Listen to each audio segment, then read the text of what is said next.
No. Sí, participar. ¿Sí? Ahora. Sí. Participar en estas jornadas que en el día de hoy y en el día de mañana. Mi intervención de hoy será un poco más analítica sobre la situación de la economía española y el presunto milagro que se trata de ofrecer al resto de Europa o al resto de los países periféricos, de que las recetas de reforma estructural de la Troika dan lugar a procesos de recuperación. Buonasera a tutti e grazie anzitutto per l'invito a questo foro. Oggi il mio intervento si concentra su una prospettiva analitica per farci capire che cosa è il cosiddetto miracolo spagnolo che attraverso delle riforme strutturali che si impone alla Spagna dovrebbe dar nascita a una nuova crescita e recupero. Bien, para hacer ese repaso analítico voy a hacer un breve repaso de cuál fue el impacto de la crisis o el sentido o el papel que jugó España en el proceso previo a la crisis y cómo la golpea, y a continuación cómo se articulan una serie de medidas que lo que están haciendo es cambiar radicalmente la estructura, sobre todo de la fuerza de trabajo y la forma de contratación de los trabajadores, del desempeño de los trabajadores en su puesto de trabajo, tratando de convertirlos en un coste variable y flexible de ajuste frente a los cambios en la demanda. Inizieremo un po' con un po' di elementi del sviluppo in Spagna prima della crisi e poi ci concentriamo su quali sono le riforme, i cambiamenti strutturali, sul tutto i cambiamenti che sono concentrati su il tipo di la contrattazione della forza di lavoro che si torna in una variabile flessibile che si può aggiustare secondo le necessità della impresa. Como ustedes saben, el caso de la crisis en España es el caso de una economía periférica que se integra en un proceso de integración monetaria, pensando que había dejado de ser una economía periférica y que pasa a ser un espacio funcional al proceso de rentabilización de capitales del centro en ese entorno de la unión monetaria. Come voi ben sapete, l'inizio della crisi si dà con l'integrazione della Spagna come economia periferica nel sistema monetario unico, pensando che attraverso di questo passo l'economia spagnola lascia di essere un'economia periferica e si integra nel processo di valorizzazione del capitale dentro di una sfera non periferica o del centro.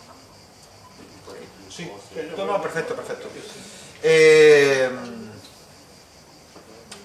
La crisis viene a poner de manifiesto que la economía española seguía siendo una economía periférica y que había profundizado su condición de periferia dentro de la estructura. La crisi dimostra chiaramente che l'economia spagnola continua a essere un'economia periferica e questa integrazione in realtà ha approfondito gli elementi periferici dell'economia spagnola. ¿Por qué profundiza el elemento periférico? Uno, porque se sustenta sobre un endeudamiento masivo de todos los sectores económicos salvo el sector público. Es decir, las familias, las empresas no financieras, las empresas financieras.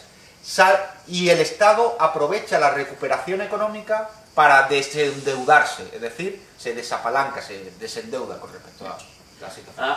Perché si approfondiscono gli elementi periferici, l'elemento centrale è il debito che c'è in tutti i settori, salvo il debito pubblico. La congiuntura si finanzia attraverso del debito crescente della famiglia, quindi debito privato, debito delle enti finanziarie, delle imprese finanziarie non finanziarie, mentre che lo Stato spagnolo in questa congiuntura riesce a ridurre il suo debito.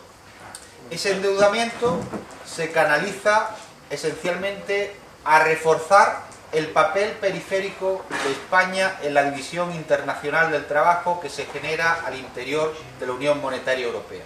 ¿Por qué refuerza ese carácter periférico? Porque se procede a un proceso de desindustrialización de la economía española y se traslada la actividad productiva, el peso de la actividad productiva y del empleo hacia la construcción. Y no solo y el sentido de orientarlo hacia la construcción es orientarlo hacia lo que ya éramos competitivos, es decir, el turismo, y esa nueva idea del turismo residencial, es decir, las personas mayores del norte de Europa que vendrán a pasar sus jubilaciones en el sur de Europa. Quali sono gli elementi chiave di questa periferizzazione che si sta dando nell'economia spagnola? Un primo elemento è la desindustrializzazione e il secondo elemento è che la crescita si basa soprattutto nella costruzione, dove la costruzione è orientata a rafforzare due elementi che già prima erano forti, che è tanto il turismo, diciamo, tradizionale e l'altro è il turismo residenziale, vuol dire che gente del nord Europa acquista un immobile e passa la sua vecchiaia al sud. De manera que se refuerza, se desindustrializa la economía española y se refuerza su condición de economía de servicios turísticos y economía de los cuidados. Quindi vuol dire desindustrializzazione e rafforzamento del carattere di servizi dell'economia spagnola in questa forma dei servizi diciamo del turismo Es decir, servicios muy intensivos en trabajo, pero de trabajo poco cualificado. Vuol dire servizi intensi in lavoro, ma lavoro poco qualificato. Y de baja remuneración. E por ende di salari bassi. Bien, y eso acompañado con otro elemento importante que no debemos olvidar. La economía española ha sido estructuralmente siempre una economía deficitaria desde el punto de vista comercial. Es decir, siempre ha importado mucho más de lo que ha exportado. Eso significa que el motor de la economía española nunca ha sido la demanda externa, como es en el caso actual de Alemania, sino que ha sido su demanda interna. C'è un elemento molto importante, l'economia spagnola sempre aveva un deficit strutturale commerciale, vuol dire che l'importazione sempre era al di sopra dell'esportazione, quindi a differenza della Germania dove la domanda esterna è il motore dell'economia, in Spagna sempre era la domanda interna. De manera que, para que tengan un dato de referencia, cuando a principios de los años 90 el déficit comercial español llega al 3% del Producto Interior Bruto, los mercados financieros consideran que es un déficit insostenible y hay que devaluar la peseta varias veces hasta un 20%. En el momento más alto previo a la crisis, el déficit comercial de la economía española era del 10% del Producto Interior Bruto. Es decir, la unión monetaria había permitido ocultar y mantener en el tiempo déficit que eran insostenibles. Per darvi un dato, agli inizi degli anni 90 il deficit commerciale della Spagna era il 3% del PIL e i mercati finanziari hanno sostenuto che questo è un deficit insostenibile, ma poi nel 10% quando era più o meno adesso? Justo en el momento antes del 2007. In 2007, prima della crisi, il deficit commerciale è cresciuto al 10%. El impacto de la crisis es brutal sobre la economía española. A principios de 2014, el Producto Interior Bruto per cápita ya se había retrocedido a 10 años atrás, es decir, con la economía española tiene ya una década perdida como consecuencia de la crisis sin que hayan pasado 10 años de tiempo. Y los niveles de desempleo, como ustedes saben, somos detrás de Grecia, el segundo país con mayor desempleo de toda la Unión Europea, por encima del 25%. L'impatto della crisi erano disastrosi. Per darvi un dato, nel 2014 il PIL per capita era un livello come 10 anni fa, quindi era una decada persa per la Spagna. E l'altro dato che tutti voi sapete, la tassa di disoccupazione è la seconda più alta dopo della Grecia. 25%. Sí, por encima del 25%, sí. Teniendo en cuenta que esa tasa de desempleo no tiene en cuenta la cantidad de emigrantes que se han producido ya en el país y la cantidad de personas desanimadas que dejan de buscar trabajo y pasan a ser desempleados desde el punto de vista del E questo numero non considera di disoccupati, non considera l'alto numero di gente che emigra e neanche considera il numero di gente che già ha rinunciato e al di fuori della statistica. La crisis viene el impacto de la crisis se traduce en dos efectos que van a marcar las políticas económicas del Partido Socialista y del Partido Popular en la respuesta a la misma. Los dos elementos son el rescate, la necesidad de rescatar al sistema bancario, que estaba quebrado, y la especulación con los bonos soberanos de la deuda española en los mercados, es decir, los problemas con el endeudamiento y la financiación de la deuda española. Ci sono due elementi dell'impatto della crisi che marcano tutta la politica tanto del Partito Socialista come anche del Partito Popolare. Il primo elemento è salvare le banche, il sistema bancario, e il secondo elemento è la speculazione con i buoni di Stato per rifinanziare il debito pubblico. El rescate bancario permite que la Troika imponga las condiciones para la reforma estructural en la economía española. Por un préstamo de 45.000 millones de euros, que supone el préstamo que se solicita a la Troika, se firma un memorándum de entendimiento. Il recupero, il salvataggio delle banche è l'elemento che porta al controllo della Troika sui misure di aggiustamento dello Stato, che attraverso un credito di 45.000 milioni di euro praticamente si impone il controllo della Troika. 4 miliardi, no?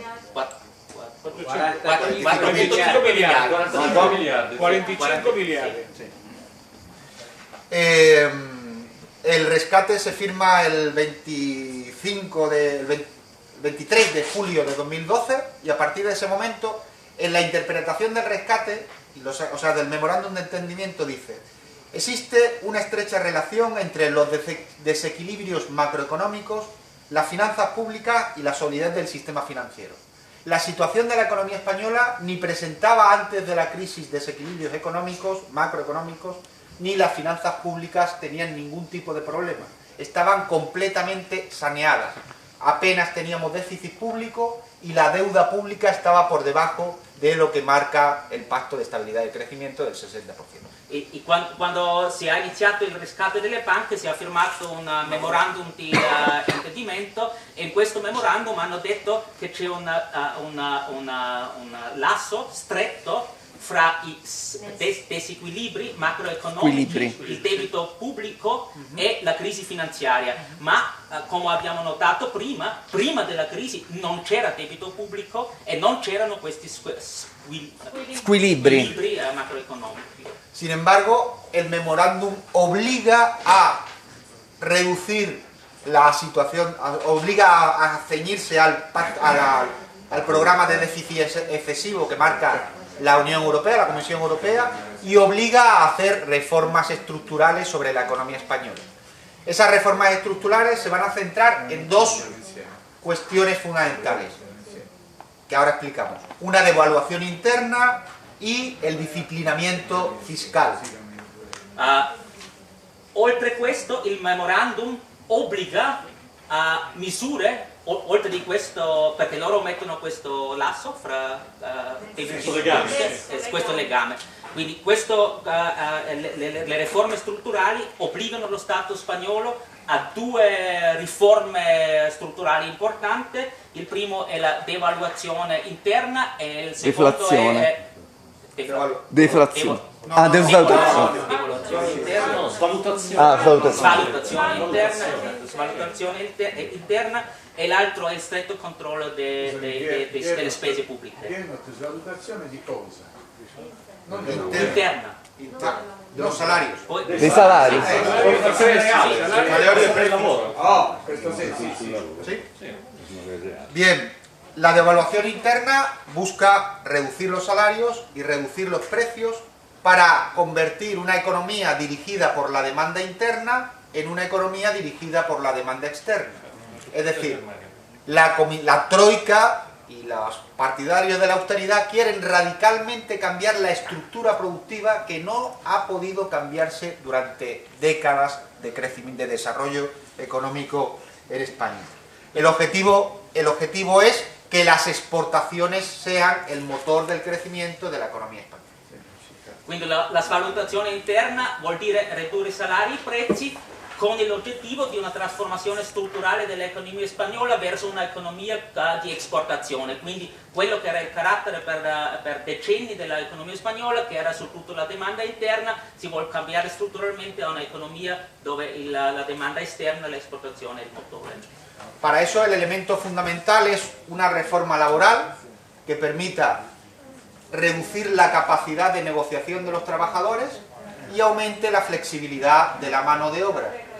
De manera que al aumentar la precariedad se reduzcan los salarios, y se supone que al reducirse los salarios eso se transmite a precios y los productos españoles pasan a ser más competitivos.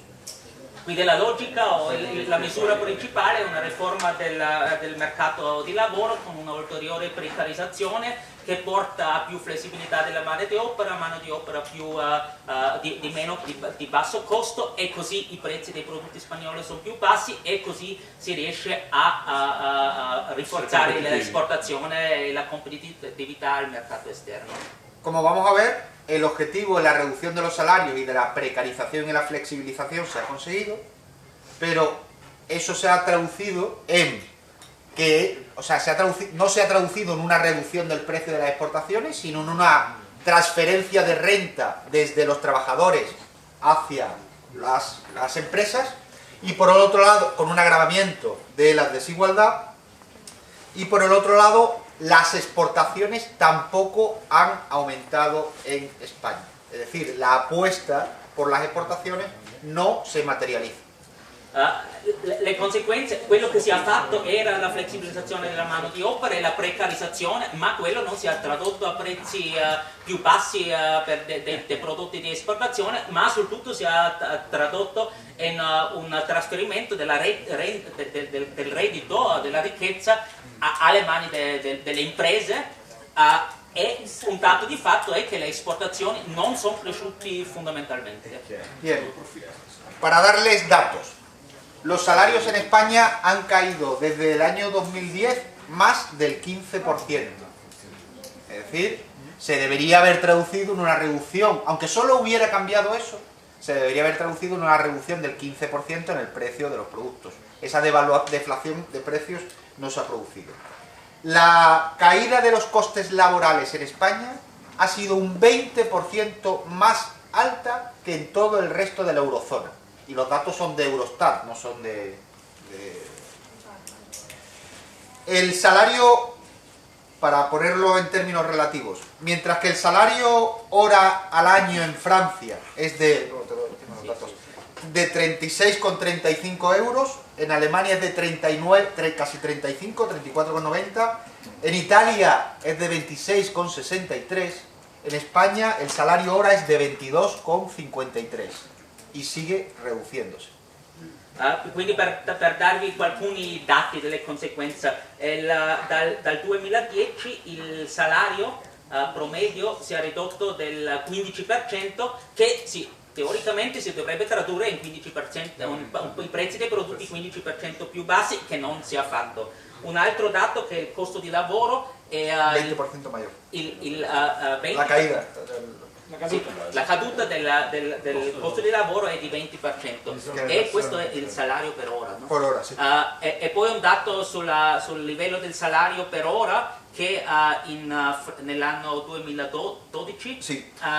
in Francia è di 36,35 euro, Alemania 34,90 euro, Italia 26,63 euro e Spagna 22,53 euro. Hasta tal punto la caída de salarios es así, que los grandes empresarios españoles hablan de que España se ha convertido ya en la China de Europa. La caduta del salario era così drammatico che i imprenditori spagnoli già parlano sulla Spagna i grandi che Spagna sia tornato la Cina di Europa.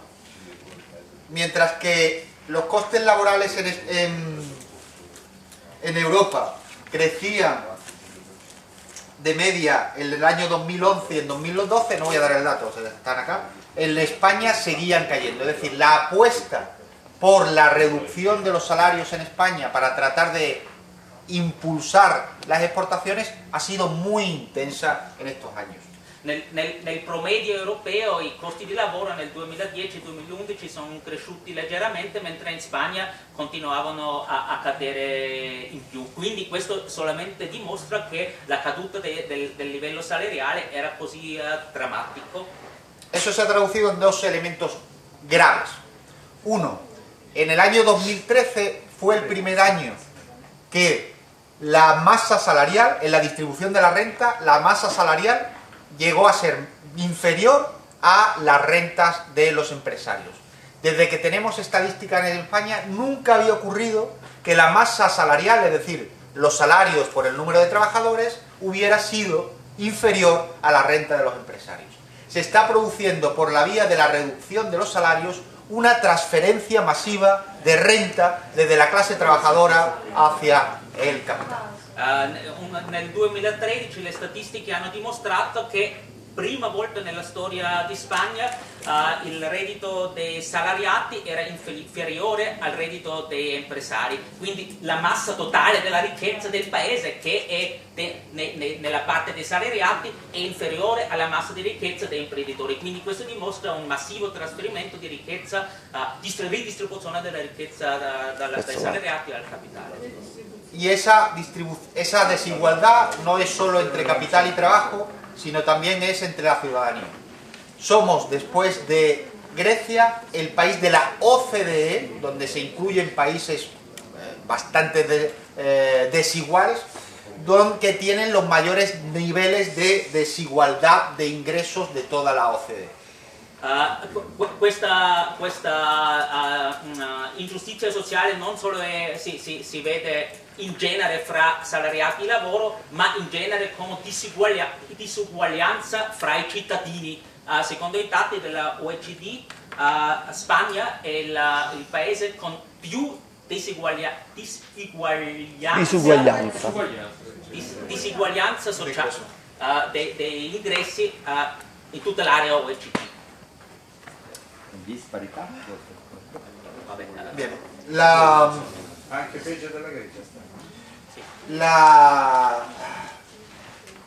Al mismo tiempo, lo que sí está consiguiendo la reforma laboral es un cambio radical en la naturaleza de la prestación del trabajo por parte de la fuerza de trabajo.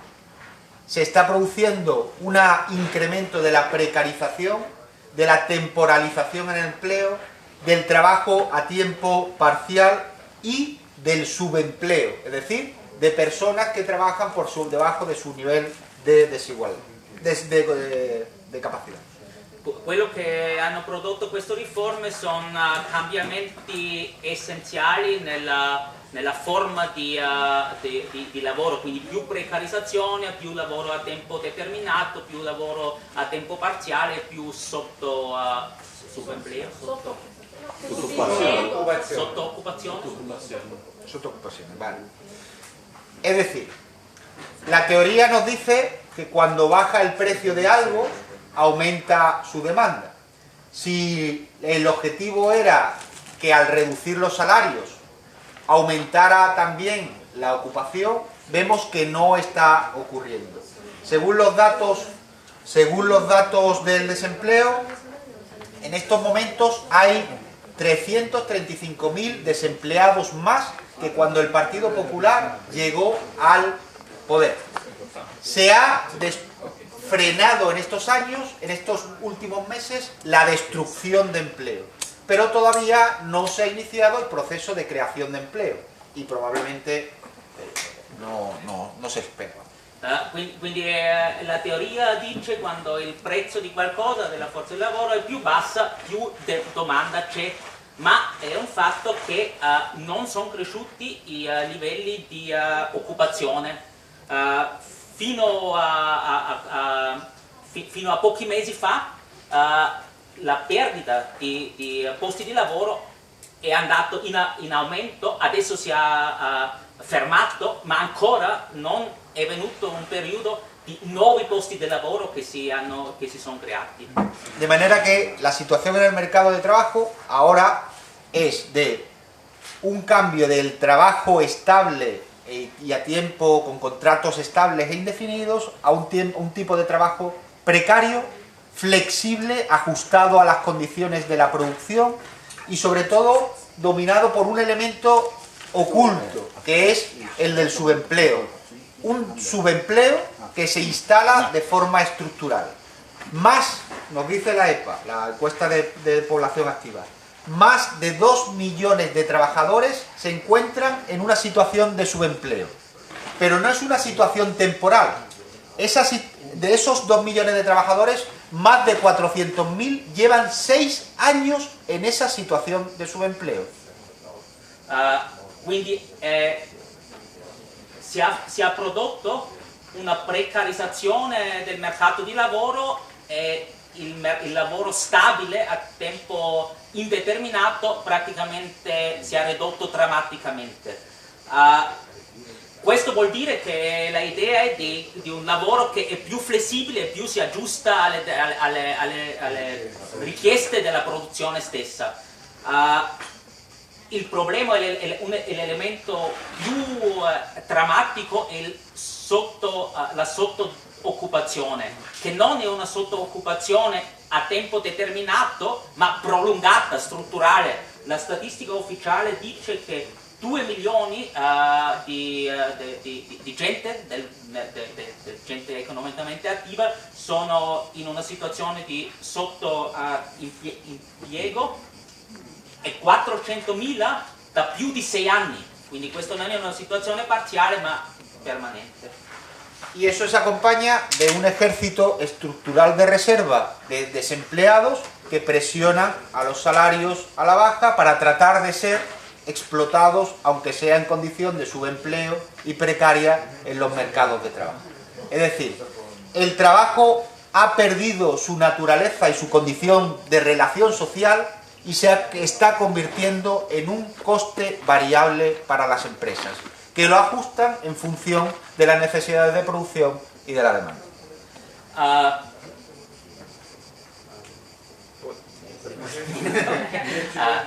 Se acompaña de un ejército de... Sì. Para questa precarizzazione si è formato un largo esercito di riserva di gente senza impiego che sono una pressione costante a quelli precari e sottoimpiegati che ancora hanno lavoro. Vuol dire che il lavoro non è più una relazione sociale ma è un costo variabile che si aggiusta alle domande della produzione. El otro objetivo de todas estas reformas era, luego en la discusión podemos hablar de más cosas, el otro objetivo era tratar de impulsar las exportaciones. Lo que vemos, y los últimos datos de esta semana nos dicen, es que la economía española no consigue despegar. Las exportaciones no consiguen despegar y no se convierten en el motor del crecimiento de una economía que tiene su motor de crecimiento natural, que es la demanda interna, completamente paralizado por la contracción de los salarios y el desempleo. I dati ci dimostrano che l'obiettivo principale di tutta questa operazione, il rilancio della esportazione, non si è dato. L'economia spagnola non è riuscita a trasformarsi in una economia esportatrice, mentre che queste misure hanno distrutto quello che per sempre era il motore, che è la demanda interna, che per la contrazione dei salari completamente si è distrutto. Así, mientras que a finales de 2013 la economía española pasa por una situación de superávit en la balanza por cuenta corriente de 4.500 millones de euros como consecuencia de la caída de las importaciones, no del aumento de las exportaciones, lo que vemos es que en los 4 primeros meses de 2014 tenemos un déficit por cuenta corriente ya de 10.000 millones de euros. Hemos pasado de un superávit por cuenta corriente a un déficit de 10.000 millones. Il problema è che la mancanza di esportazione ha prodotto che il deficit commerciale, che un tempo è un po' caduto perché anche l'importazione è andato un po' in basso, adesso sta crescendo con gli ultimi dati del 2014. Y todo eso acompañado con un problema muy grave, que es el endeudamiento de la economía española, la deuda. A la deuda de las familias, de las empresas no financieras y de las empresas financieras se ha venido a sumar la deuda del Estado. El Estado español en estos momentos, la deuda pública española en estos momentos acaba de superar la semana pasada el 1 billón de euros, es decir, el 98, casi el 99% del Producto Interior Bruto de la economia spagnola. Un problema fondamentale che si sta sommando a questo è il debito, al debito familiare, al debito delle imprese non finanziarie e finanziarie. Adesso si ha sommato il debito dello Stato, il debito pubblico, che nei dati del 2014 era di 1 bilione, 1.000 miliardi di euro. Erano quanto per cento del PIL? 98-99% del PIL. Es decir, para conseguir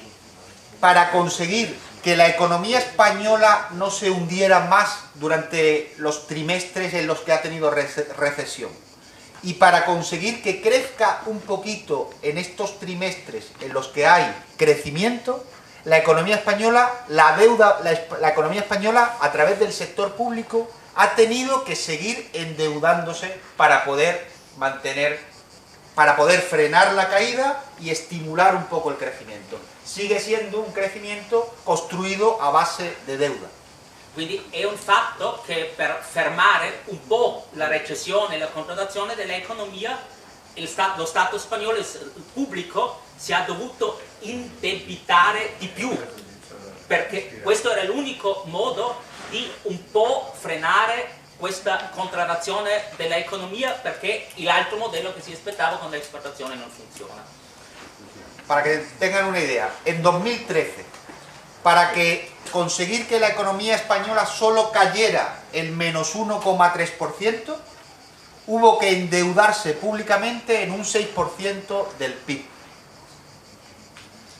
Per darvi un dato, nel 2013 per arrivare a una contrazione dell'economia di solo meno 1,3%, il debito pubblico ha dovuto crescere il 6% del PIL. Y la deuda. La deuda externa. Il debito esterno. Debito El estero. exterior, la deuda externa, lo he dicho mal. Y en el primer trimestre de 2014, para conseguir crecer un 0,4% el PIB, la deuda externa ha crecido en 1,6% del Producto Interior Bruto. Sigue siendo un crecimiento que se consigue solo a base de captar recursos fuera. Nel primo trimestre del 2014 una crescita dell'economia del 0,4% ha prodotto un ulteriore debito esterno del 1,6% del PIL, che tutto quello dimostra che ancora la crescita si finanzia dai soldi che vengono da fuori e fanno crescere il debito. Eso ha hecho que la deuda externa de la economía española, la deuda externa neta, es decir, lo que deben las familias españolas, las empresas financieras españolas, las empresas no financieras españolas y el Estado al resto del mundo, menos lo que el resto del mundo nos debe a nosotros, sea también de 1 billón de euros. il debito pubblico netto No, vuol dire débito externo.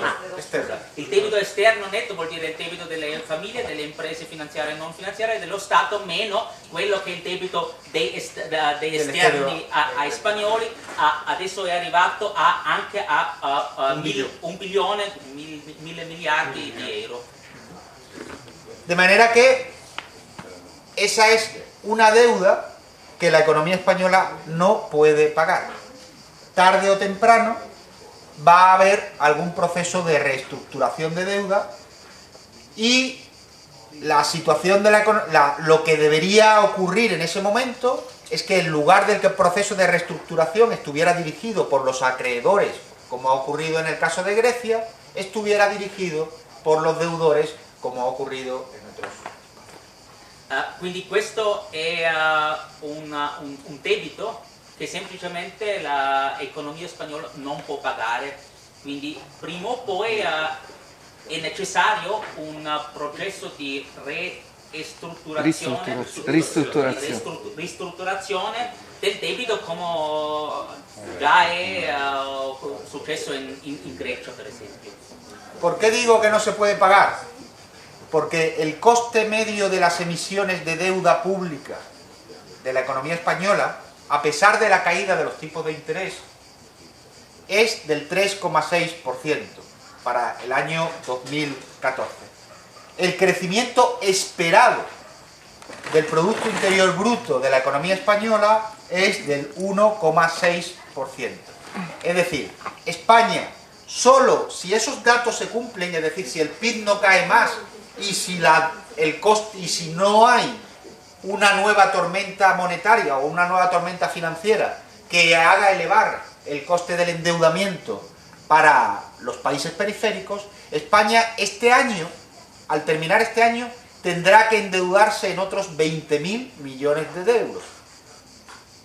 Quindi i dati precisi adesso non ho presenti, l'importante è che assumendo una crescita dell'economia spagnola del 1,6% e al stesso tempo che il costo della deuda è di 3,6%, questo dimostra che non è pagabile, non si può pagare questa deuda perché la crescita dell'economia è più bassa che la crescita pronosticata del debito, quindi si pronostica la necessità di un ulteriore debito pubblico di 20 miliardi di euro. Y eso va incrementando el problema de la economía española en su esfera pública y en su esfera privada.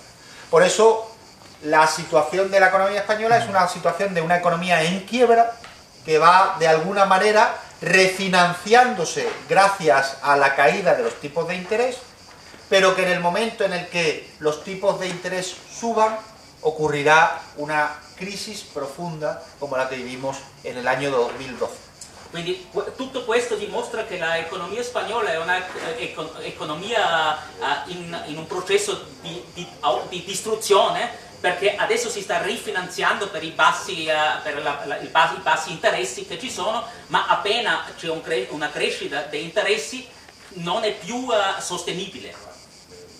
Por lo tanto, las condiciones estructurales y coyunturales incluso de la economía española hacen que no pueda ser puesta de ejemplo, porque los elementos de recuperación están sustentados sobre los mismos instrumentos que provocaron el problema, la deuda. Per questo Spagna non può essere un esempio tanto dal punto di vista strutturale come congiunturale, perché il recupero si sta basando sui stessi elementi che hanno prodotto la crisi, che è il debito. Y eso explica al mismo tiempo no solo el problema económico, sino la situación política que durante estos años ha ido madurando hasta dar, y de la que ahora Manolo les dará cuenta. Y quedo a vuestra disposición para en el debate.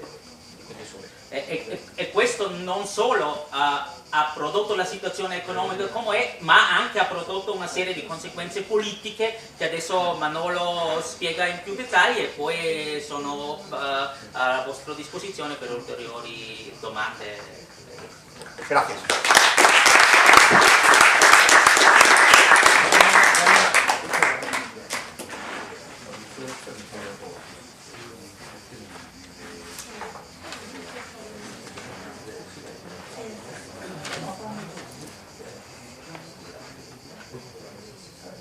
Va bene, ringrazio molto questi, penso che elementi molto chiari che dimostrano che le ricette che si è imposto alla Spagna sono ricette che non funzionano, e piuttosto l'idea è, diciamo, un trasferimento di ricchezza del basso all'alto. Quindi adesso do la parola a Manolo che ci spiega, diciamo, le conseguenze.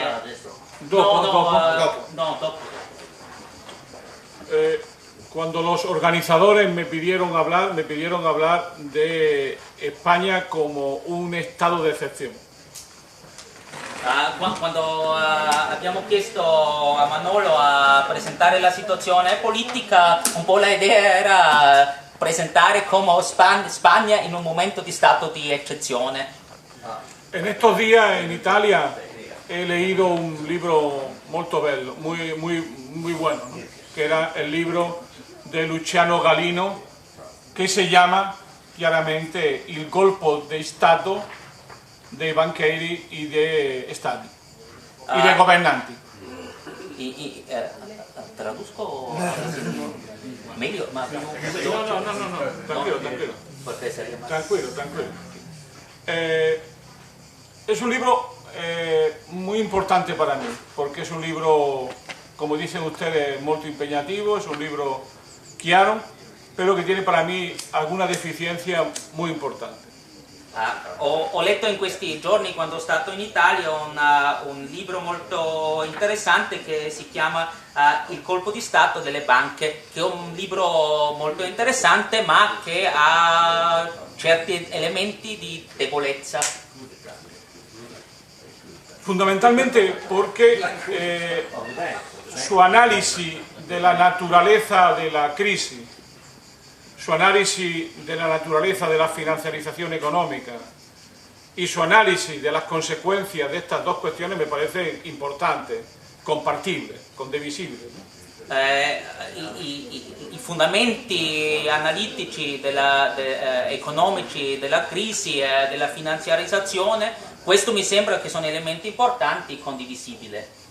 Pero no así cuando enfoca los problemas de la Unión Europea, específicamente su incapacidad para relacionar financiarización económica con el problema del euro. Ma quello che non mi sembra tanto condivisibile sono le conseguenze politiche della prospettiva o visione alla Unione Europea, quindi la relazione tra la finanziarizzazione dell'economia e l'euro. Sobre todo en tres grandes temas sobre los que voy a basar mi intervención. El primero, el papel de la institución europea. Sono tutti tre elementi importanti dove non mi trovo d'accordo e che voglio un po' approfondire. Primo, il ruolo delle istituzioni europee. El segundo, el papel de la Germania. Secondo, il ruolo della Germania. Y en tercer lugar, lo que podemos llamar la salida a esta crisis económica de Europa, específicamente y del euro. Terzo, qual è la via di uscita della crisi, soprattutto in quanto alla questione dell'euro. Cuando se habla de golpe de Estado, ustedes deben de recordar aquel famoso libro de Curcio Malaparte que se llama La técnica del golpe de Estado. Verá de que este libro era un libro, en muchos sentidos, un adelantado, un libro de una persona que era muy capaz de entender lo que estaba ocurriendo. Y cuando decía, ponía como punto elemental que una de las claves de un golpe de Estado sería la finanza, y específicamente el control de la banca, ¿no? Quando parliamo di colpo di Stato mi ricorda un libro di Malaparte, Curcio Malaparte. La tecnica del colpo di Stato, dove lui ritiene che giustamente le finanze sono una chiave per effettuare un colpo di Stato. No solamente me acordaba de esto, sino que en teoría política la clave siempre de un golpe de Estado es saber dos cosas: quién lo da y cómo se da ese golpe de Estado.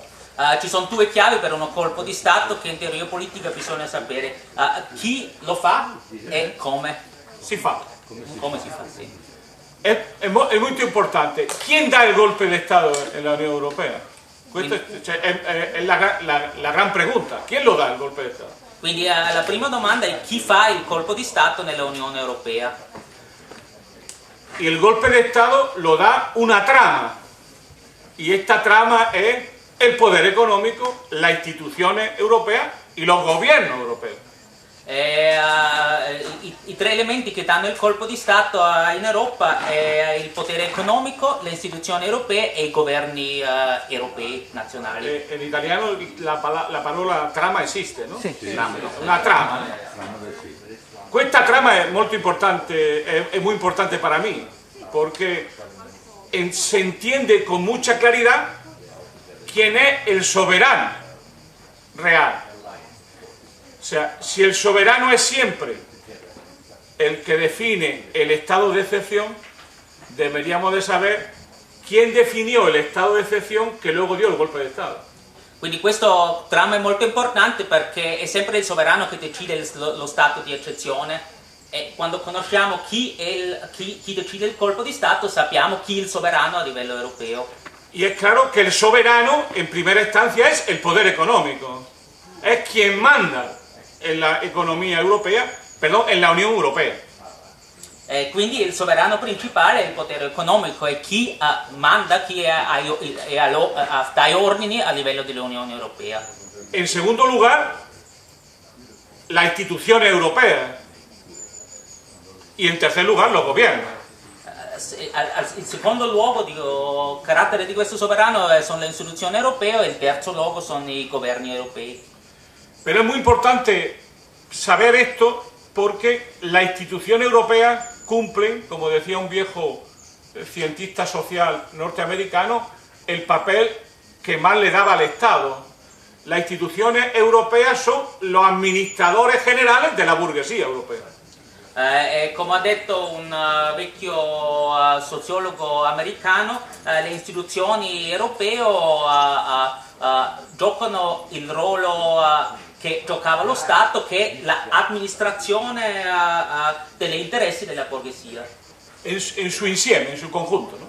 Que es un poco la idea central del papel que cumplen todas las instituciones. Y específicamente no es ninguna casualidad que a la hora de negociar con los golpistas con los gobiernos, estos golpistas son la Troika. Quindi questo è più o meno il ruolo che ha ogni istituzione di una rappresentanza del totale del capitale o della borghesia, che si dà la forma concreta della Troika che sta negoziando con i singoli governi. Y es curioso porque la Troika tiene tres patas. Una pata es la Comisión, otra pata es el Banco Central. Pero el reto aquí que también el Fondo Monetario Internacional. ¿Cómo es posible que para negociar la Troika esté en la mesa negociando Estados Unidos? È interessante ricordare quali sono i tre pilari della Troika, che è la Commissione Europea, il Banco Centrale Europeo, ma anche il Fondo Monetario Internazionale. Quindi è interessante ricordarsi che anche gli Stati Uniti sono presenti in questa tavola, in questa istituzione che negozia con i governi. Es decir, que en la vía de salida de la crisis europea es una parte fundamental de ella el capitalismo norteamericano. Quindi quelli che decidono la possibile via di uscita della crisi in Europa, una parte fondamentale di quelli che decidono è il capitale norteamericano. Es decir, no solamente no se produce una independencia de Europa frente a Estados Unidos, sino que la crisis todavía hace a Europa más sumisa a los intereses generales de Estados Unidos. Quindi la crisi non ha prodotto una ulteriore indipendenza dell'Europa, ma tutto lo contrario, lo fa ancora più sottomessa ai interessi degli Stati Uniti. La segunda cuestión es ¿cómo se hace el golpe de Estado? La seconda domanda è come si fa il colpo di Stato. Y está claro que el golpe de Estado se hace a través de una mutación político-constitucional de Europa y de cada uno de los estados, fundamentalmente de la periferia. La forma del colpo di Stato è un mutamento costituzionale tanto a livello europeo, delle istituzionalità europee, come anche un mutamento costituzionale nazionale nei singoli governi. En la historia de los golpes de Estado, por ejemplo, el de Napoleón o el de Napoleón III, la idea siempre ha sido hacer golpes de Estado que tengan un marciamo de legalidad, un apoyo de legalidad.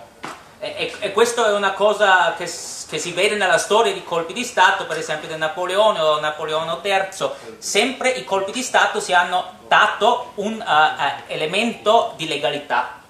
Y lo que se ha producido es una mutación constitucional que han afectado a todos los estados, pero específicamente a los estados periféricos. Quindi quello che si è dato è un cambiamento, un mutamento costituzionale che è presente, che vediamo in tutti gli stati, ma soprattutto nei stati periferici. Que han tenido que cambiar su ordenamiento constitucional para comprometerse a seguir las políticas de austeridad.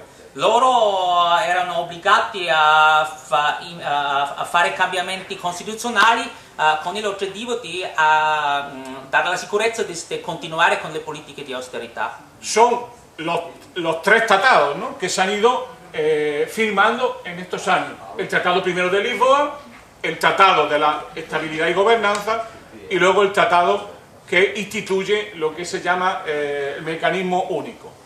Quindi sono quelli tre famosi contratti che hanno stato firmati, il contratto di governanza, il contratto di Lisbona e Lisboa, sì. Lisbona.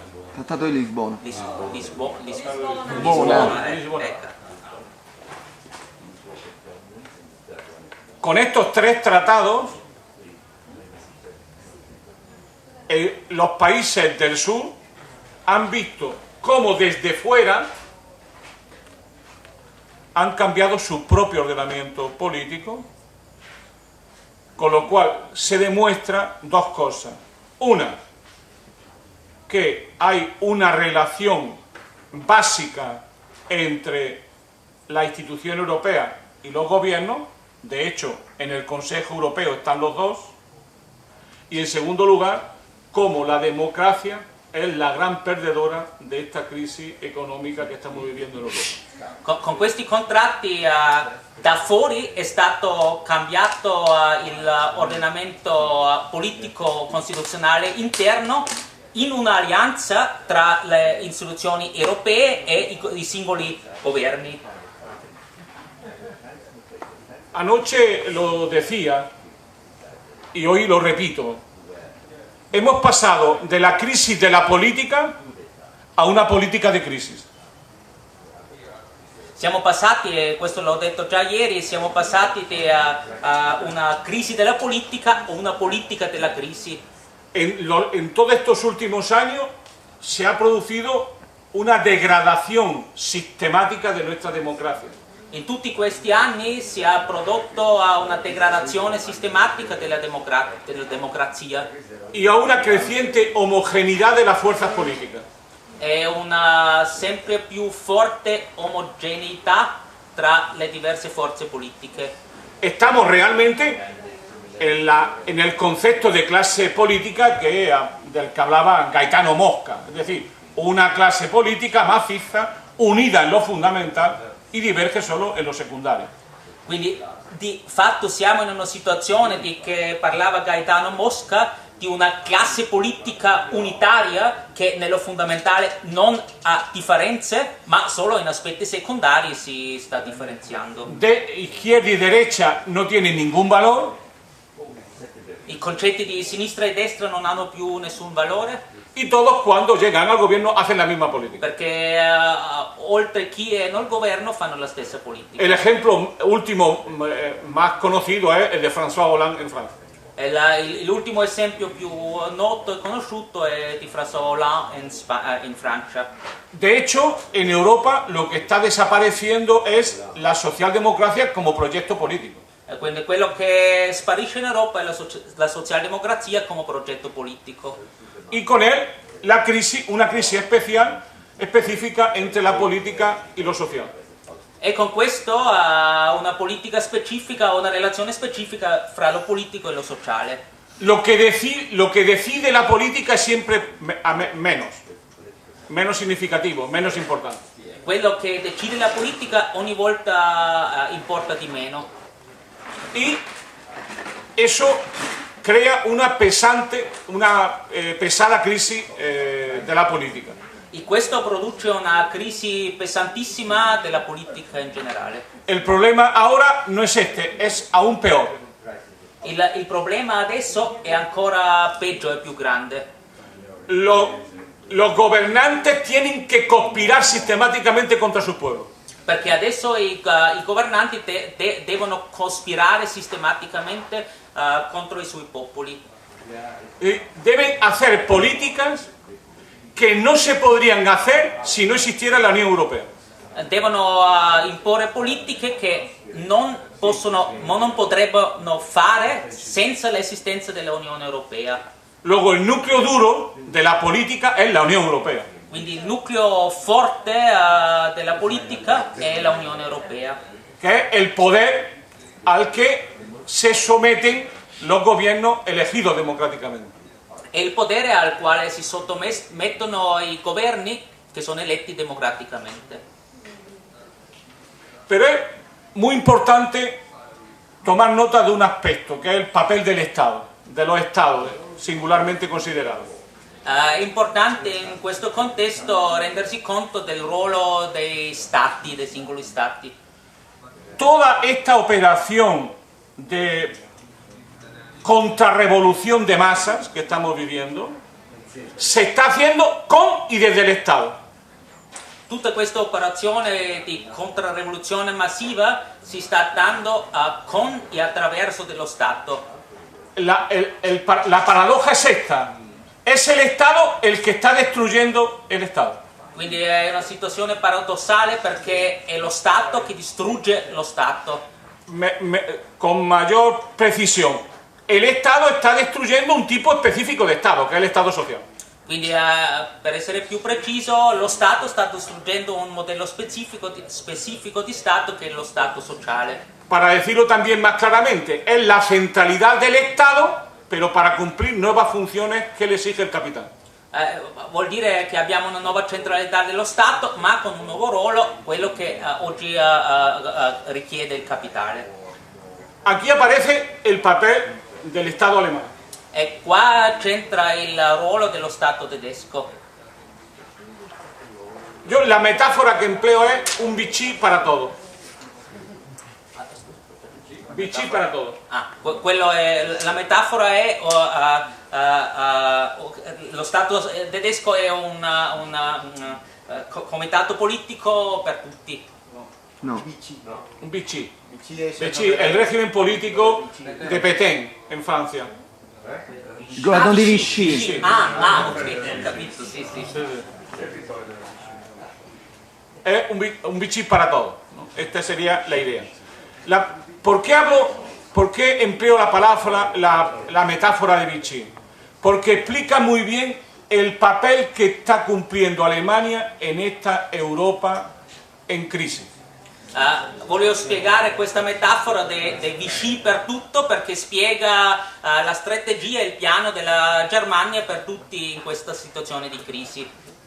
En la crisis económica y social de los años 30, donde había una confrontación de clase muy fuerte, dramática, nella crisi degli anni 30 c'era una crisi, una confrontazione sociale di classe molto forte, drammatica. La guerra mundial vino a resolver un problema de la derecha en toda Europa. È la guerra che è arrivato per risolvere un problema della destra in tutta Europa. O sea, una tercera cosa, Alemania, las panzerdivisiones en Alemania, resolvieron el problema político de la derecha en Francia, que es liquidar a la izquierda y al pensamiento republicano. Quindi attraverso della Germania sono stati risolti i problemi della destra in altri paesi, in caso di Francia una forte sinistra che è stato liquidato con l'aiuto della Germania. Sí, hoy las panzerdivisiones es el capital financiero alemán. E oggi Las panzerdivisiones, el ejército, los tanques, ok. las panzerdivisiones. Ok, ho capito. Oggi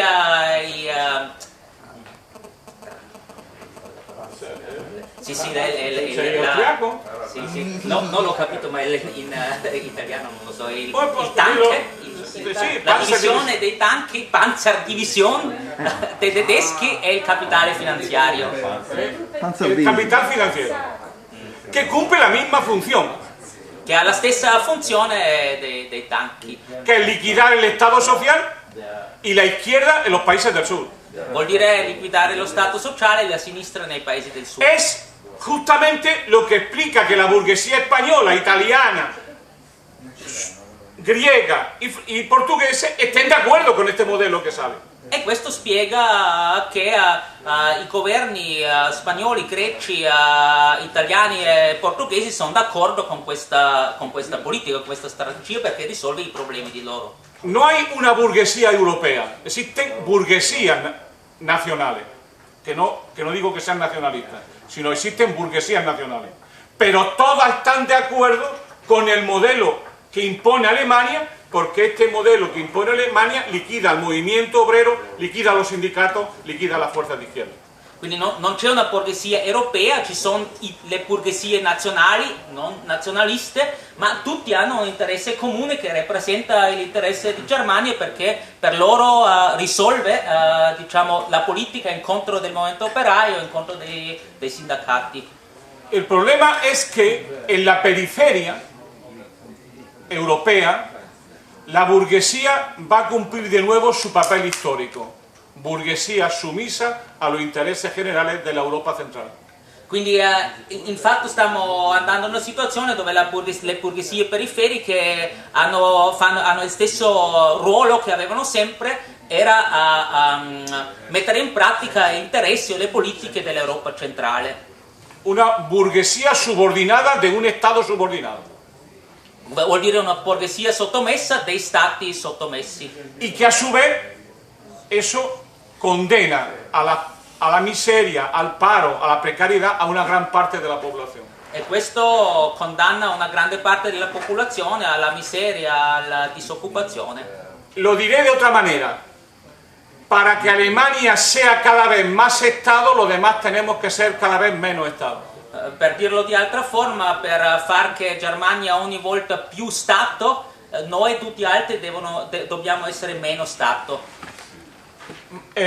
Profundizando, Alemania es el único Estado que tiene un proyecto de desarrollo nacional para y contra la Unión Europea. Per dirlo chiaramente, Germania è l'unico paese che ha un progetto di Stato, una strategia di Stato dentro, attraverso e con la Unione o con il progetto europeo. Antes de la crisis, Alemania, para resolver el problema de su unidad, ha devaluado los salarios y ha aplicado una política sistemática de devaluación interna. Prima della crisi Germania già ha preso le misure di devaluazione interna con una caduta drammatica dei salari. La primera potencia tecnológica de Europa ha practicado sistemáticamente el dumping social. Quindi la prima potenza economica in Europa ha fatto una politica sistematica di dumping sociale. Y ha impuesto un modelo competitivo contra el resto de Europa. Per far nascere un modello competitivo contro del resto dell'Europa. El problema es que un proceso de integración política, económica, social no se puede dar cuando el Estado hegemónico practica el dumping social y la competencia sistemática contra los demás países, especialmente con los países más pobres. È chiaro che non si può costruire un progetto di unità sociale quando il Stato centrale egemonico pratica la disvaluazione interna sistematica per arrivare a una ulteriore competitività contro tutti gli altri. Es por esto que, en cierto sentido, Alemania mata el proyecto de integración europeo. In un certo senso così Germania assassina il progetto di unità europea. Y lo hace con el acuerdo de los grandes poderes europeos y específicamente de la burguesía de la periferia. E lo fa con l'accordo delle altre borghesie dell'Europa e soprattutto anche quelle delle periferie. En questo momento, sí, no, pero estoy entrando ya en la parte final. Para España, ¿cuál es el núcleo duro, el nócholo duro de la situación? En términos gramscianos, diría que es tres cuestiones generan lo que podamos llamar un centro de anudamiento de las relaciones sociales.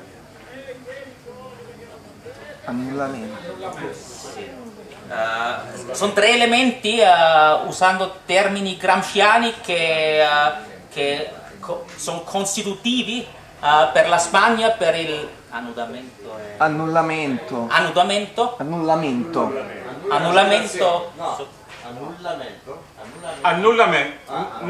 annullamento, porque annullamento annulla, sino de añadido, que hay un insieme donde se concentran todas las contradicciones sociales. È il termine centro di adunamiento in Gramsci. C'è un insieme dove si concentrano tutte le contraddizioni sociali. Y son tres elementos centrales que explican gran parte de lo que ha dicho antes mi compañero Alberto en su magnífica conferencia. Que, por un lado, España es parte central de la periferia europea. I tre elementi importanti sono Spagna è una parte centrale della periferia europea. España, con las políticas de crisis, está cambiando radicalmente su modelo de acumulación capitalista. Secondo Spagna, con la crisi sta cambiando profondamente il suo modello di accumulazione del capitale. Y, en tercer lugar, eso ha puesto en crisis el régimen político en España. E terzo, questo ha messo in crisi il regime politico spagnolo. Estas tres cuestiones se anudan, se relacionan, se entrecruzan. Questi tre elementi si intrecciano. Somos periferia, está mutando el modelo productivo y eso ha puesto en crisis el régimen, lo que se llama en España el pacto social de la transición democrática. Quindi periferia, cambiando il modello di accumulazione, che porta in crisi al modello tradizionale che era il patto della transizione, della transizione alla democrazia. De la monarquía parlamentaria borbónica, più o menos. Esto es muy importante, porque la vía de salida de la crisis, de alguna manera, tiene que resolver esos tres problemas. Questo è importante perché ogni uscita dalla crisi deve risolvere questi tre problemi. Por ejemplo, para entender bien lo que quiero decir, el modelo productivo que ha analizado Alberto nos dice que España, su modelo productivo económico-social, está transitando hacia el subdesarrollo. Per esempio il modello produttivo che prima Alberto ha esposto ci dice che è un modello di transizione al sottosviluppo.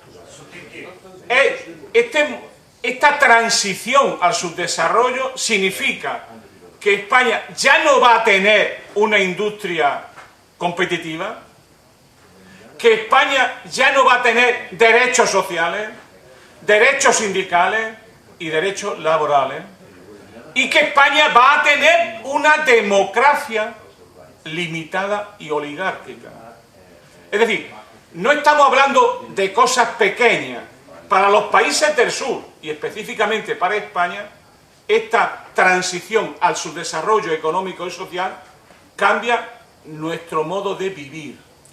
Quindi questa transizione a un'economia di sottosviluppo trasforma molte cose, vuol dire che c'è una desindustrializzazione permanente, strategica, non ci sarà più industria, c'è un impoverimento dei salariati con nuove relazioni lavorali permanenti, quindi tutto un modello di vita si sta trasformando, che non è una cosa di poco. Y esta precariedad de la vida es la precariedad sobre todo de los jóvenes. Questa precarietà della vita soprattutto si esprime nella precarietà per i giovani. Y esta precariedad de los jóvenes va de los 18 años a los 40 años. Precarietà dei giovani dai 18 fino a 40 anni. Estos jóvenes no aparecen como pobres porque viven todavía de su familia y de sus padres. Loro molte volte non appaiono come poveri perché ancora vivono alle spese con i suoi genitori. Esto significa que cuando sus padres no existan, serán trabajadores pobres. Questo vuol dire che quando non c'è più i suoi genitori saranno lavoratori poveri. Y significa que no tendrán derechos. Lavoratori poveri che non hanno diritti. Y a su vez es la generación más preparada y más formada de la historia de España. E al stesso tempo è la generazione più educata e più preparata di tutta la storia di Spagna. Esto ha hecho que en España aparezca un fenómeno político fundamental, que es lo indignado. Questo produce un fenomeno importante in Spagna che è il movimento dei indignados. Mientras que en otros países la crisis da un elemento de derechización social o de apariencia fascista o populismo de derecha, en España tiene un sentido democrático radical personificado en los jóvenes. Mentre che in altre realtà europee la crisi produce una risposta di destra populista, in Spagna produce un movimento di democrazia radicale basato sui giovani. Y esto ya tiene resultados electorales. E quello già ha prodotto risultati elettorali. En este momento Podemos más izquierdo, Podemos ya adelantado a Izquierda Unida en la encuesta. Podemos, che è un prodotto di questo, è la sinistra unita. Ma è interessante che nei sondaggi Podemos già ha superato Izquierda Unida. Y Podemos más Izquierda Unida ya superan el voto del Partido Socialista. Le due insieme già sono superiori al Partito Socialista. Es decir, en España una fuerza democrática popular puede romper con el bipartidismo y puede iniciar un proceso de cambio real en el país. Quindi in Spagna c'è una forza sociale che può rompere il bipartitismo e iniziare un processo di cambiamento politico-sociale. El centro de esta propuesta, debo de terminar ya, el centro de esta propuesta es el poder constituyente. Nel centro della proposta c'è il potere costituente. Costituente. Es decir, la idea de fondo es ir a un proceso a la latinoamericana de nuevas constituciones y una nueva legitimidad democrática en el país. Quindi la idea in fondo è la idea che si conosce del Latino America di una nuova Costituzione che dà nuova legittimità alle istituzioni nel paese. Es el gran acierto que tuvo Hugo Chávez.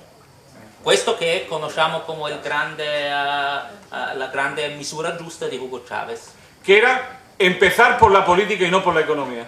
Quindi iniziare la trasformazione con la politica e non con l'economia. Es decir, ir a un proceso constituyente protagonizado por las masas, protagonizado por la mayoría social y que defina un nuevo proyecto de país. Quindi un processo costituente con il protagonismo delle masse che definisce che cosa sarà il nuovo paese. Queremos constituir un poder de la ciudadanía que cambie el país y que cambie la legalidad y la legitimidad del país. Vogliamo costituire un potere dei cittadini che può cambiare la legittimità e le basi strutturali del paese. Es decir, y en ese marco, una nueva constitución que sea capaz de definir qué relaciones queremos con Europa. Una Costituzione che definisce primo che relazione vogliamo con il resto dell'Europa. ¿Qué tipo de derechos sociales queremos garantizar y cómo? Quali tipi di diritti sociali vogliamo garantire e come? ¿Cómo resolver la cuestión nacional dentro del Estado español? Come si risolve la questione nazionale dentro dello Stato spagnolo? Y, sobre todo, lo que queremos es asegurar un futuro para la nueva generación. E su tutto quello che vogliamo è assicurare il futuro per la nuova generazione. Esta es la perspectiva que en nuestro país está avanzando. Questa è la prospettiva che nel nostro paese sta crescendo. Pero creemos que estamos en condiciones, por primera vez después de la transición política en España, de volver a intentar cambiar el país en el sentido de la mayoría social, en el sentido de los trabajadores. Muchas gracias. Pensiamo che la prima volta dalla transizione post-franchista, la prima volta siamo in un momento dove siamo in grado di cambiare il paese negli interessi della maggioranza sociale e dei salariati. Grazie.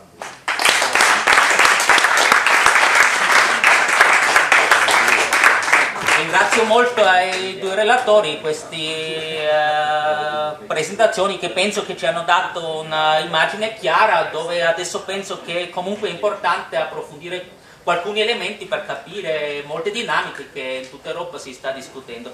No, abbiamo i tempi un po' ristretti, quindi dobbiamo essere molto corti, diciamo massimo 3 minuti che sempre abbiamo per provare di finire in più o meno in mezz'ora. Leonardo. Sì, meno di 3 minuti.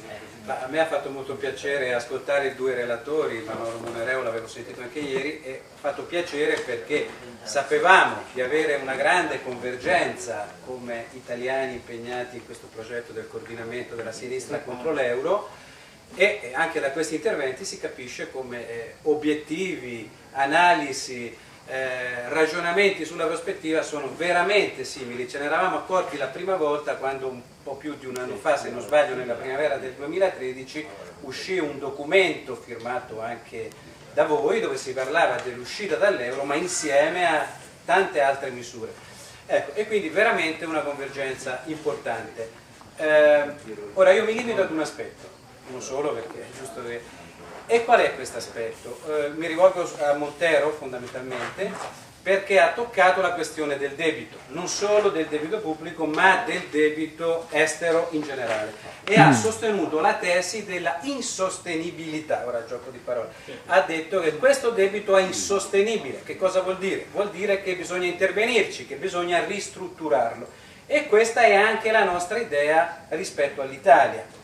Cioè, a differenza di altri settori sovranisti che ritengono che sia sufficiente uscire dall'euro e poi tutto tornerebbe più o meno a posto attraverso le logiche del mercato, noi pensiamo che sia necessario un insieme di altre misure: la nazionalizzazione del sistema bancario, un piano per il lavoro, ma anche una consistente, ora non entro nei dettagli, una consistente ristrutturazione del debito pubblico. Mi sembra di aver capito che è anche la tua opinione. Chiederei se puoi sviluppare un po' meglio questo aspetto, che per noi italiani è un aspetto piuttosto importante. Stiamo un po' prendendo le domande e poi facciamo Alex. dopo e devo alzarmi, sono stanco, stavo dormendo.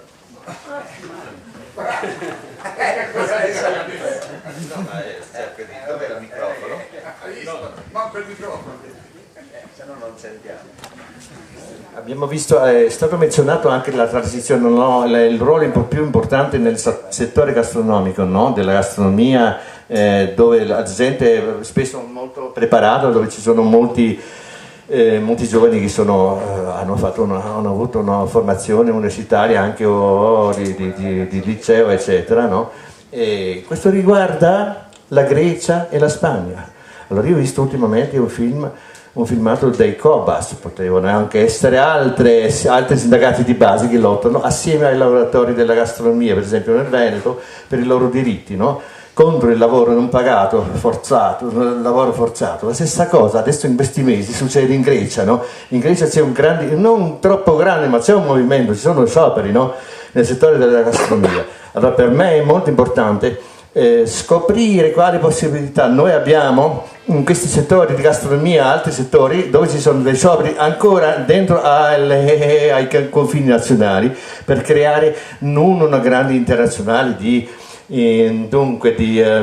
coordinamento che non siamo ancora capaci, ma di cercare bilateralmente di mettere in contatto questi scioperi, affinché gli scioperanti, gli attori, che spesso sono la prima volta nella loro vita che loro scioperino, che fanno questa esperienza, si vedano, si capiscano nell'altro soggetto in un altro paese a 1000 chilometri di distanza. Allora questo sarebbe non so come chiamarsi, qualcuno ha pensato di già stabilire dei contatti fra questi settori di neo-scioperanti, per così dire, no? Should I say that in English or no.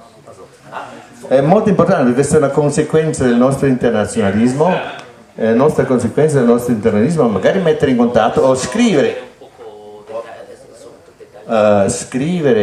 lo faccio io, su questi scioperi che ci sono in Grecia, e quei scioperi, pochi scioperi molto importanti, non la prima volta scioperi autonomi, nel senso di indipendenti dai sindacati gialli, no? Che si fanno in certe regioni d'Italia, dove la gente va trattata come le bestie, no? Loro sono trattati male.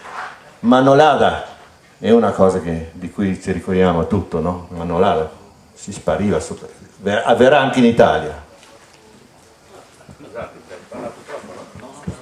Mi permetto anche io una domanda che mi sembra un elemento interessante, la transizione di un movimento sociale come Indignados a un progetto politico.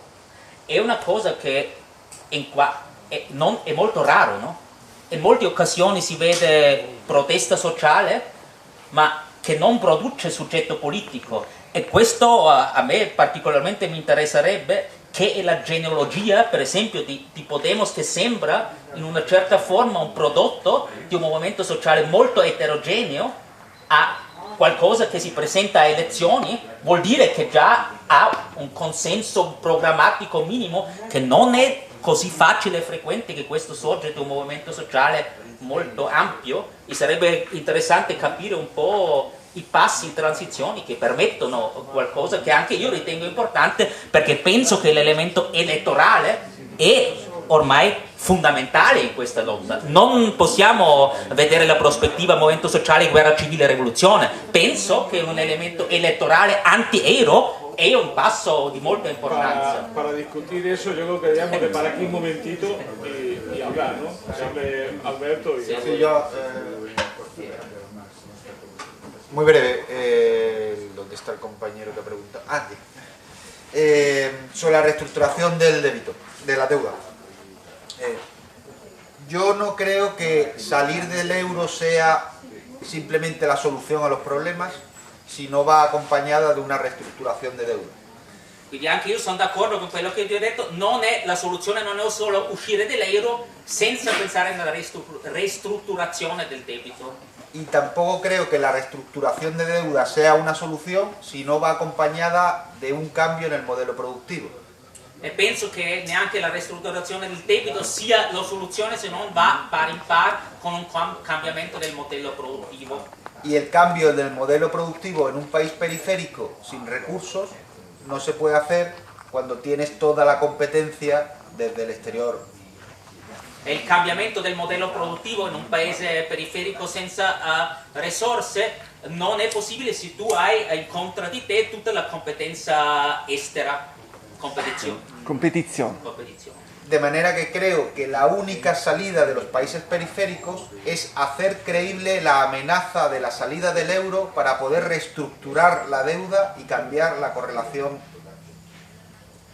el proyecto hegemónico de Alemania sobre Europa. Quindi in una certa forma l'unica o la necessità è di l'idea era di cambiare le correlazioni di forza. Hacer creíble la amenaza. Far credibile a un livello massivo la minaccia che significa l'euro per permettere la salida dell'euro. Per permettere la uscita dell'euro e così rompere questo modello hegemonico tedesco. Porque creo que hay algo fundamental, que es que el resto de Europa es Alemania debe tratar de mantener vivo el euro porque es parte esencial de su proyecto hegemónico.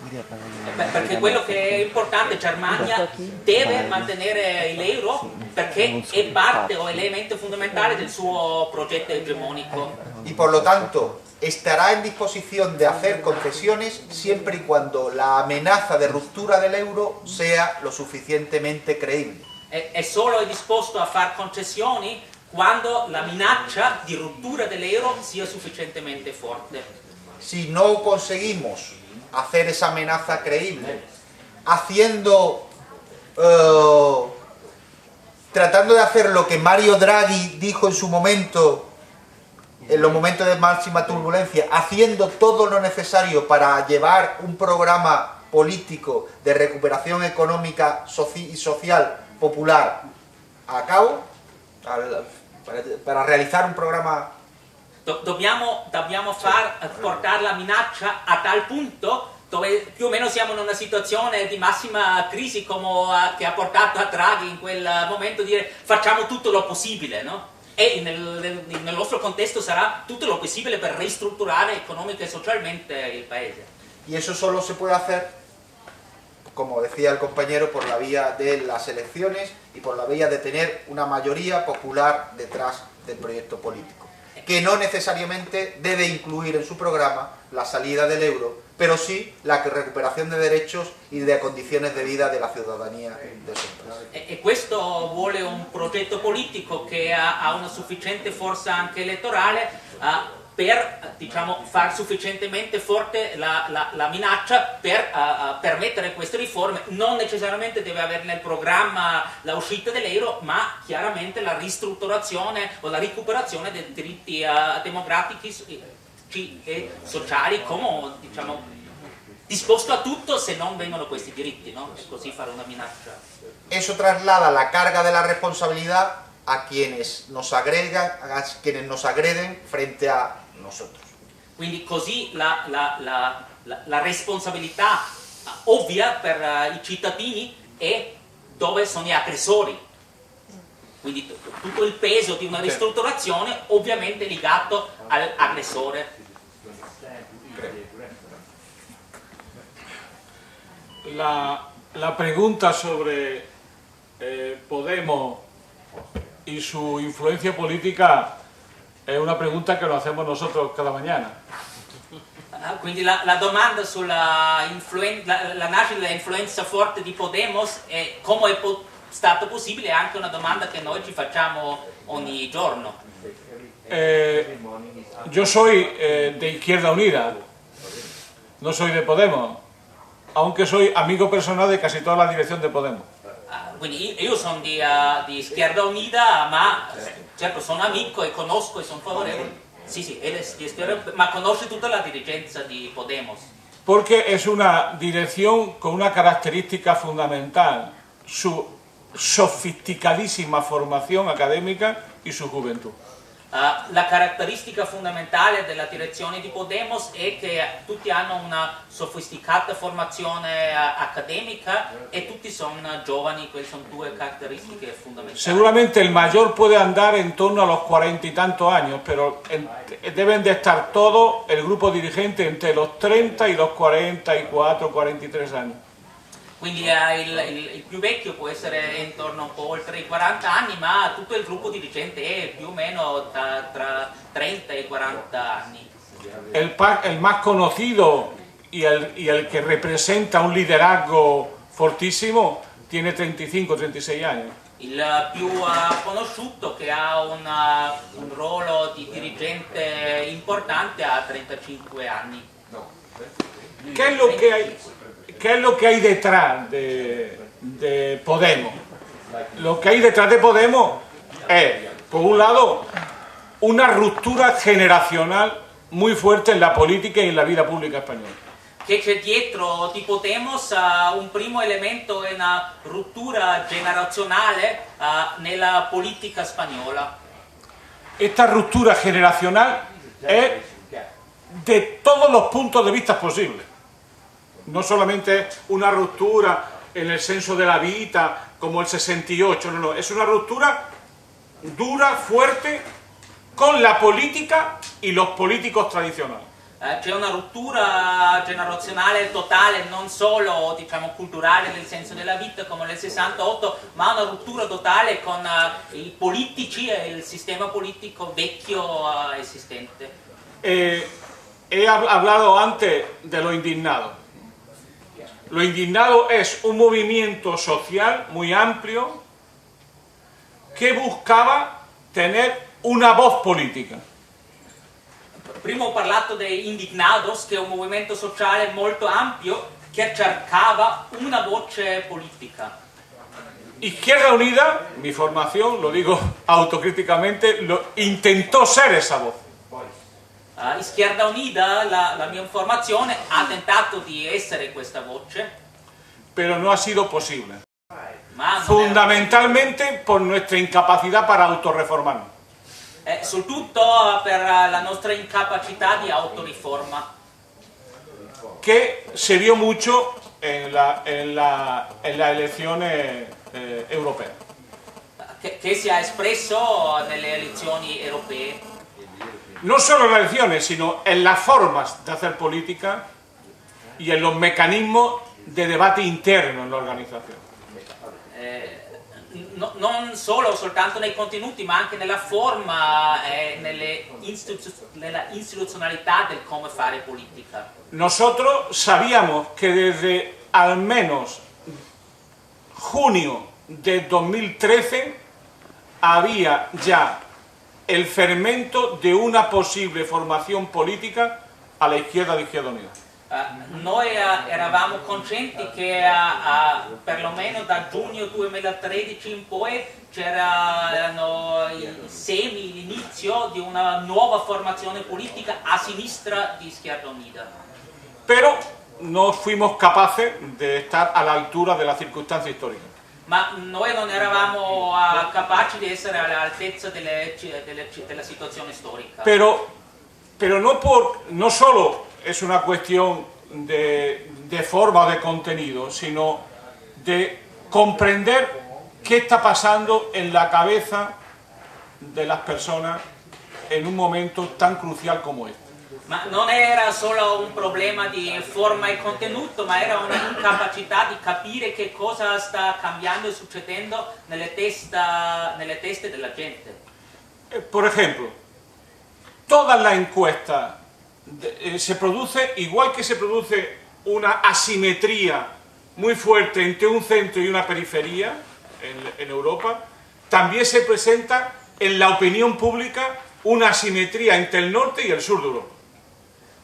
Quindi nella mente della gente si produce non solo una asimmetria tra centro e periferia, ma anche di nord e sud dell'Europa. O sea, la gente, la encuesta, eso está muy bien medido, muy bien sondeado. La gente tiene claro que sus enemigos son la banca, la grande empresa y los políticos. I sondaggi lo dicono chiaramente che la gente è abbastanza chiaro chi sono i nemici, che le banche, le grandi imprese e i politici. Sobre todo esto es en el sur. Questo nel sud. Pero a su vez, la gente que exige a la política del sur y a los políticos del sur, protección frente al mercado, frente a la crisis y frente a la agresión de una Europa alemana. Che cosa chiedono alla gente del sud e ai politici? Protezione incontro di aggressori, vuol dire le banche e i tedeschi. Es el efecto que ayer hablaba yo de Polanyi, en la gran transformación. Era esta la idea. La gente quiere protección frente al mercado. La gente no entiende cómo para salvar al euro y salvar a Europa hace falta que ellos vivan peor. Quindi la gente, è quello che ho menzionato ieri in quanto alle tesi di Polanyi, la gente vuole protezione dal mercato, la gente non capisce, non è d'accordo che per salvare l'euro loro devono vivere peggio. Entonces, estaba claro quién era el enemigo y estaba claro cuál era la solución. Quindi per loro, per la gente era chiaro chi è il nemico e che cosa è la soluzione. Pero eso había que convertirlo no en programa, sino en discurso político, que es otra cosa.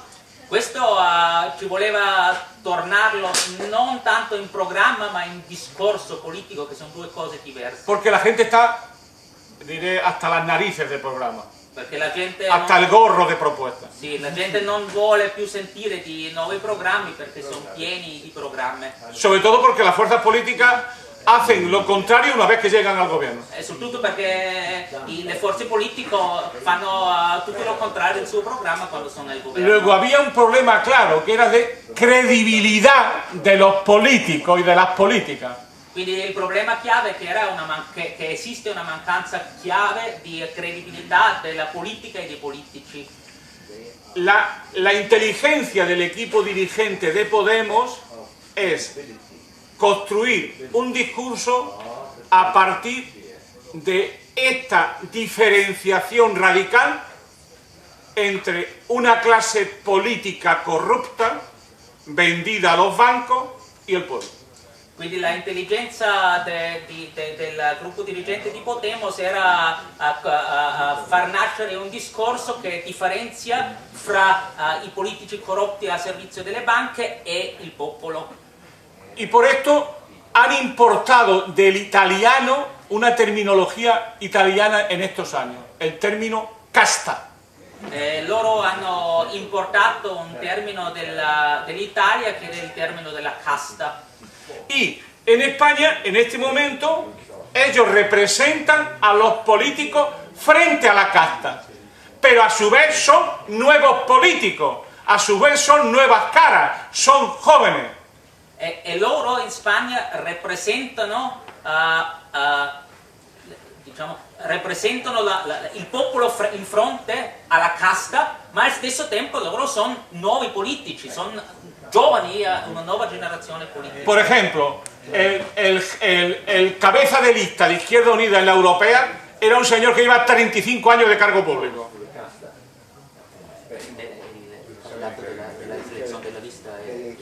Per esempio il problema, il capo della lista di Izquierda Unida per le elezioni europee era un compagno che aveva 35 anni di far politica. Y era un óptimo compañero, pero simplemente era para la gente joven que está hasta las narices de los políticos, y no más allá, sino más allá, pues era evidente que no era creíble frente a un joven como Pablo Iglesias, que hablaba en su lengua, que ha sido un extraordinario alumno, que tiene 3 doctorados y 20 matrículas de honor en la carrera. Quindi per la gente, anche se questo è un bravo compagno, non era credibile. Di fronte a un dirigente giovane come Pablo Iglesias, che parla il loro linguaggio, che ha una formazione altissima, 3 titoli di dottore, eccetera, eccetera. Y que a su vez es un líder mediático, construido a sí mismo como líder mediático. e al stesso tempo è un leader mediatico che si è fatto autocostruito como líder mediático. Y cuyo prestigio es porque se enfrenta con gran credibilidad y capacidad con la derecha y con los medios de comunicación de la derecha y con los representantes, los intelectuales orgánicos de la derecha. E che ha una grande capacità di confrontazione anche mediatica contro l'establishment, contro dei politici di destra e i loro intellettuali organici. Y que ha dicho que nunca cobrará de la política más allá de 3 veces el salario mínimo interprofesional. E che ha detto chiaramente che lui mai prenderà più soldi del fare politica che 3 volte il salario minimo di un lavoratore. De hecho, Pablo Iglesias, que es el máximo referente personal, nunca ha cobrado más de 1.000 euros en la universidad. E Pablo Iglesias, come massimo rappresentante del movimento, per esempio mai aveva un salario oltre 1.000 euro nella università. Esto de las vecchie questioni morali non è una cosa semplice, anche in Spagna, perché è molto fondamentale nel mio paese. Termino. Hay un dato complejo en esta, que para nosotros, que somos latinoamericanistas los dos, es muy interesante. Per finire c'è un fatto che particolarmente per noi che siamo latinoamericanisti è un dato molto interessante. Porque todos hemos trabajado en un instituto que dirigía, por cierto, él, donde trabajaban también los dirigentes de Podemos. Noi abbiamo lavorato in un istituto dove anche lavoravano i dirigenti di Podemos. Y que hemos aprendido mucho de América Latina y de la experiencia revolucionaria de América Latina actual. Lì abbiamo imparato molto sui movimenti rivoluzionari di Latino America e i movimenti attuali. Esto tiene que ver con una palabra maldita en toda la política europea y específicamente en el sur, la palabra populismo. C'è un termine maledetto nella politica europea, soprattutto del sud dell'Europa, che è il termine del populismo. El término populista es casi peor que ser comunista, que ya tiene tela, ¿no? La cosa. Quindi populismo oggi è quasi peggio del termine di comunista. La pregunta es ¿por qué? La domanda è perché. Nosotros en América Latina hemos aprendido una gran lección, que es que la política no es solo programa, es discurso, emoción, pasión, compromiso. In America Latina il grande insegno, la grande cosa che abbiamo imparato è che politica non è solo programma, è discorso, è emozione, è dedicazione. Es capacidad para intervenir en el sentido común de la gente. Quindi capacità di intervenire nel senso comune della gente. Por ejemplo, la base social de Podemos, que es mucho más increíble de lo que se pueda parecer, porque es transversal a todos los sectores sociales, la base es una base social masivamente juvenil, sin formación política previa. È importante che la base sociale di Podemos è una base sociale trasversale che copre tutti i settori sociali, marcato sul tutto che è una base sociale giovanile senza prima lunga formazione politica. Por ejemplo, ayer me decía un compañero italiano, me decía, pero vamos a ver, si en Italia los jóvenes no están por la revolución, no están por nada, no están por la política, como decimos, pasan de la política. Era lo mismo que decíamos nosotros hace 10 años. Ieri nella discussione con un compagno italiano mi ha detto il problema qua in Italia è che i giovani non sono per la rivoluzione, non vogliono fare politica, quindi è la stessa situazione che anche noi abbiamo sperimentato 10 anni fa. Pero la vecchia talpa fa su lavoro. Ma la vecchia talpa Talpa. fa il suo lavoro, sì, sì. È un modo di dire. ¿Y qué quiero decir? Lo que quiero decir es que hay la emergencia de un nuevo sujeto político que por primera vez hace suyo la política y el compromiso político. Lo que no podemos pedirle es que nazca ya formado, que nazca con nuestras pasiones marxistas, que nazca con nuestros prejuicios marxistas o que nazca con nuestras proyecciones comunistas. Quindi quello che è un fatto è che nasce un nuovo soggetto politico con nuova passione, con nuovo fare politica, ma non possiamo noi pretendere che i sentimenti identitari fin dall'inizio sono i nostri sentimenti marxisti e la nostra visione del mondo. Por eso el discurso político es muy importante en este sentido, porque es un discurso que define bien quién son los enemigos, quién son los amigos y sobre todo cuál es la propuesta central. Y la propuesta central es el poder de la gente, el poder de la ciudadanía, la soberanía popular, la república como objetivo en el sentido fuerte de la palabra. Quindi è molto importante il discorso politico che chiaramente definisce quali sono i nemici, quali sono i amici e che nel centro del discorso ha il potere cittadino, il potere della gente e la repubblica nel pieno senso della parola. No hay política sin enemigos. Non può esistere politica senza nemici. Pero además ahora los enemigos nos están machacando, nos están masacrando. Vamos a decirle que no hay enemigos. Quindi ci stanno massacrando, quindi come non possiamo dire che ci sono nemici?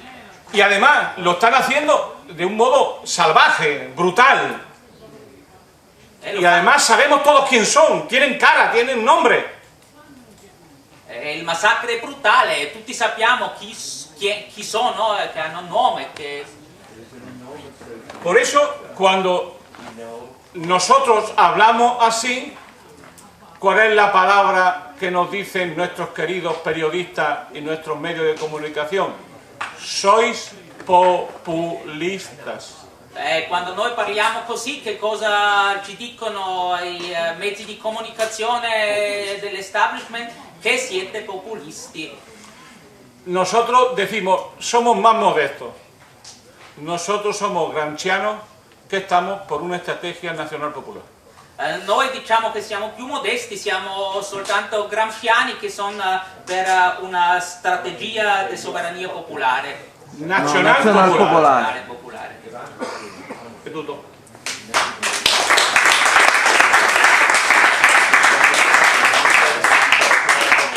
Sì, ringrazio molto veramente ai compagni questi elementi interessanti che penso che anche